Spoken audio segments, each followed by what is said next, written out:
What is up, guys? Welcome back to the channel and to another roundup episode, keeping you up to date on all the latest news and rumors in pro wrestling. And on this episode, we're talking all the latest as we head into the WWE Stomping Ground pay-per-view this upcoming Sunday, or should we call it the Stomping Rematches pay-per-view. I'll give you guys my prediction on the full match card, latest backstage news regarding the WWE atmosphere and mood at the moment, WWE Superstar promoting next AEW event, another title change, and a superstar calling out WWE for their inconsistent with the current product. So we got that and much more, but before we get into it, you guys already know, if you haven't just yet, subscribe and turn on those notifications to be fully up to date on all my coverage in pro wrestling.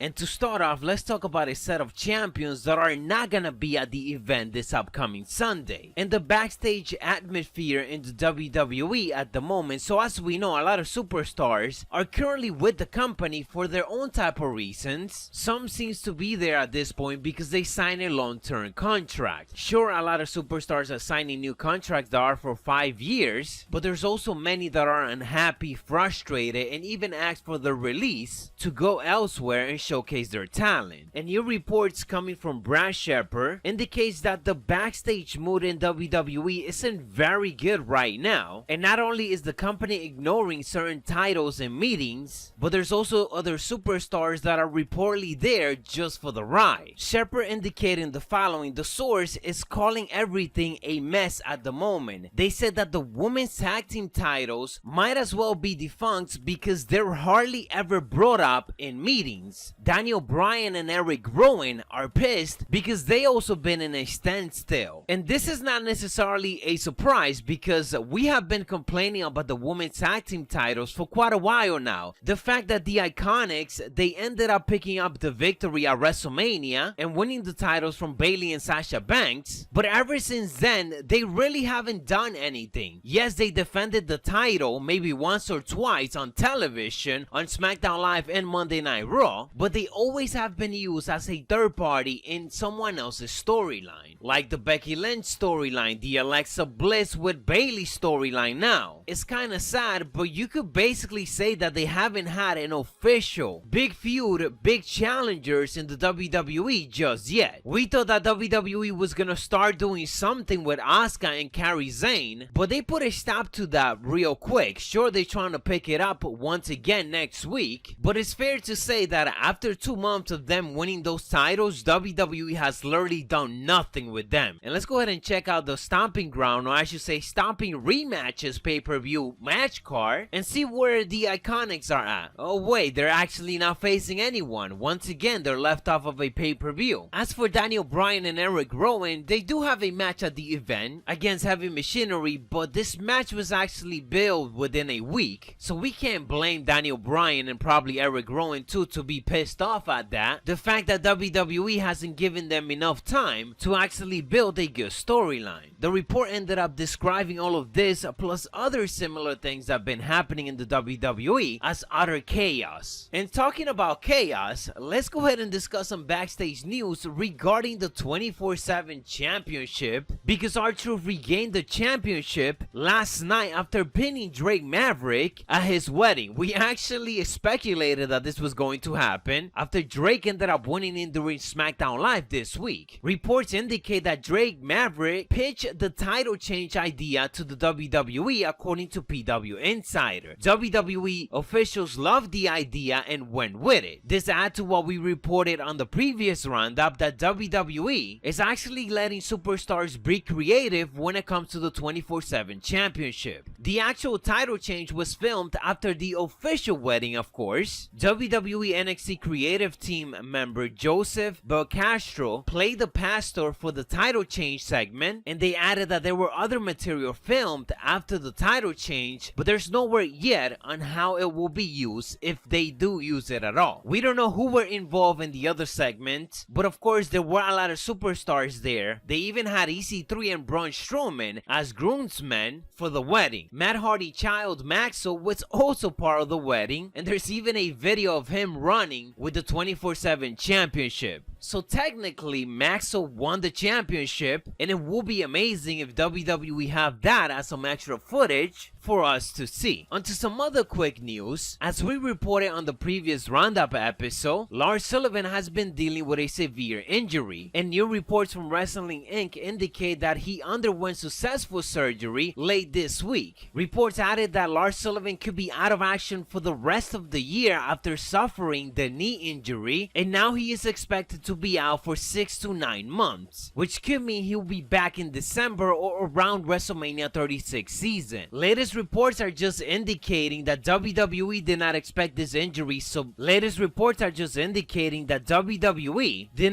the injury to be so severe, and it ended up being worse than anticipated. Moving into some other news, of course, Sasha Banks has been a hot topic of discussion as of late. She hasn't been with the WWE ever since WrestleMania, although she is contracted with them. And very interestingly, this week, Sasha Banks took to Twitter and retweeted a post from AEW Executive Vice President Cody Rhodes, which was a link to the latest episode of AEW Road to Fyter Fest YouTube series. All of this, of course, promotes AEW next big event, and it's promoting WWE competition, which I'm sure they're probably not happy about. Sasha Banks' reasoning behind the retweet, though, probably has to do with the content in it, as in the video is promoting the Private Party Tag Team, which is a team trained by the Amazing Red, similar to Sasha Banks, and they are one of the newest teams signed to AEW. I personally can say that the Private Party is freaking amazing. Over the last 2 years, I've seen them compete in multiple matches while attending House of Glory, which is the promotion owned by the Amazing Red. So it does make sense for Sasha Banks retweeting all of this, but with her Twitter account being so big, it's fair to say that the office is probably not happy that she is putting more eyes on the competition. Onto some other interesting news. So Kevin Owens recently spoke with Sporting News to promote Sunday's WWE Stomping Ground pay-per-view. Owen is of course scheduled to team up with Sami Zayn to face Big E and Xavier Woods at the event, but he has something very interesting to say in regards to WWE Wildcard Rule, as he indicated that he believes it's brought a more unpredictable feel to WWE TV, but the rules haven't been enforced. When asked about what he thinks about the rule, he specifically stated the following: "I guess the whole point of the Wildcard Rule is to add a sense of unpredictability to other shows, and I guess it definitely has achieved that because you never know who is going to show up where. The Wildcard Rule itself was very loosely defined when it was first announced, and it's been loosely enforced since it's been announced." He went on to laugh about the whole situation. "I guess it was supposed to be 4 guys at first, now really 10 guys show up one night, 3 guys show up the next night, whatever. But like I said, I think the whole point is to give a more unpredictable feel to the show itself, and it's definitely achieved that." The fact that he even laughed while he was saying that just adds to more of what we have been saying. Even other superstars just like Kevin Owens are thinking exactly what he said, that it is so inconsistent at the moment and WWE needs to work around it. They gotta reinforce what the rule exactly means. Is it 4 superstars every week or is it not? And if it's supposed to be unpredictable, then why are you announcing it ahead of time? It makes no sense for them to continue to be this inconsistent with something that is given to us weekly. And to end this roundup episode, let's go ahead and talk about Stomping Grounds rematches pay-per-view, or rematches ground, or stomping rematches, because that's all that it is. Rematches that unfortunately haven't gotten the significant storyline build that it needs to in order for it to be meaningful. Because of the wild card, there's also 3 matches are said to be considered interpromotional, and we are about to get more of these unless WWE enforce the rule. Every single pay-per-view is gonna feel like a Raw vs SmackDown Survivor Series pay-per-view. Nonetheless, let me go ahead and give you guys my quick prediction for the event, and do keep in mind that I'm gonna be doing a watch party for this, so in it you could definitely call me out if my prediction end up being wrong. And getting into it, we got a Universal Championship rematch. Seth Rollins Rollins versus Baron Corbin. I don't see Seth Rollins losing the championship, specifically to Baron Corbin. Maybe to Brock Lesnar if Brock Lesnar does end up being the special guest referee, but we will have to wait and see on that one. WWE Championship rematch, Kofi Kingston versus Dolph Ziggler in a steel cage match. And I'm actually excited for this rematch because I just know that they're gonna give us a good match. Dolph Ziggler, regardless whether you hate him or not, is a phenomenal wrestler, and honestly, more often than not, he gives us amazing matches. Kofi Kingston is of course also great, so we are expecting to get a classic. Raw Women's Championship rematch, Becky Lynch versus Lacey Evans. I won't spend too much time on this, but there's almost no way that Becky Lynch is losing the championship. We got a SummerSlam rematch, SmackDown Women's Championship, Bayley taking on Alexa Bliss. With the involvement of Nikki Cross, this feud actually have gotten a bit interesting, so I don't know where this is gonna lead because I could see Alexa Bliss picking up the victory, but the fact that Bayley just won the championship makes me feel like she is gonna be retaining. WrestleMania rematch, we got Roman Reigns taking on Drew McIntyre. Considering that Roman lost his last pay-per-view match against Shane McMahon, I don't think he's gonna lose again on another pay-per-view back-to-back. United States Champion Samoa Joe versus Ricochet, certainly going for Samoa Joe on this one. SmackDown Tag Team Champions Daniel Bryan and Rowan versus Heavy Machinery, certainly going for Daniel Bryan and Rowan. Big E and Xavier Woods taking on Kevin Owens and Sami Zayn. And I'm gonna go for Sami and Kevin Owens on this one, since I'm sure this is just gonna be the first encounter between them and the New Day, so this feud is gonna continue. And last but not least, we got a Cruiserweight Championship match, Tony Nese versus Akira Tozawa versus Drew Gulak in a triple threat match. Tony Nese is certainly my pick for this one. Nonetheless, guys, that is what I got for you in this roundup episode. If you enjoyed, don't forget to elbow drop it, and of course, let me know down in the comments below your thoughts or your prediction for any of the matches that we're gonna be seeing at WWE Stomping Ground.